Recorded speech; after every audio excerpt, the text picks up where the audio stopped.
The next slide that I'm going to show you is a world first, an image of the in situ remains discovered by University of Leicester archaeologists in the choir of the Greyfriars Church and excavated on Wednesday, the 5th of September 2012.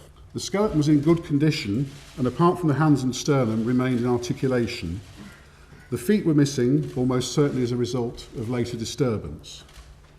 And, of course, the evidence for scoliosis or curvature of the spine could be plainly seen.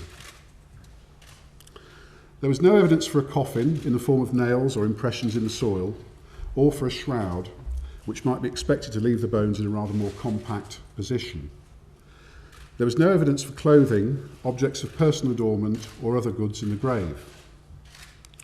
A corroded iron object was found beneath two of the vertebrae, and although initial x-rays suggested the presence of a barb, indicating that it was perhaps an arrowhead, more detailed analysis has now confirmed that it's more likely to be a Roman nail disturbed from earlier levels.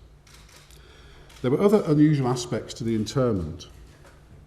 Whilst the lower limbs were fully extended, suggesting they were laid in the grave first, the torso was twisted and unusually the head was propped upright against the northwest corner of the grave, much higher than the rest of the skeleton, with the mandible open. The lower left arm was flexed across the abdomen, whilst the right arm was slightly flexed beside the torso, the hands crossing right over left at the hip.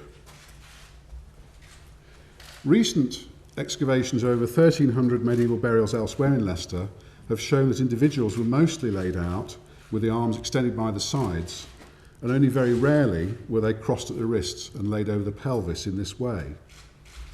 This raises the interesting possibility that the hands of the Greyfriars individual were tied at the wrists at the time of interment, although this is impossible to prove through scientific study, as bindings would have decayed and would not leave any trace on the skeleton.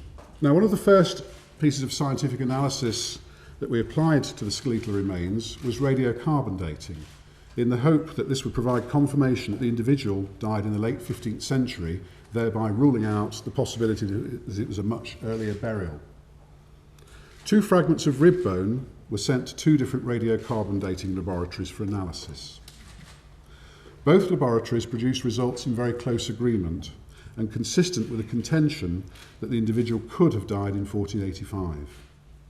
Having combined the analysis from the two laboratories, the results provide a model date of 1455 to 1540.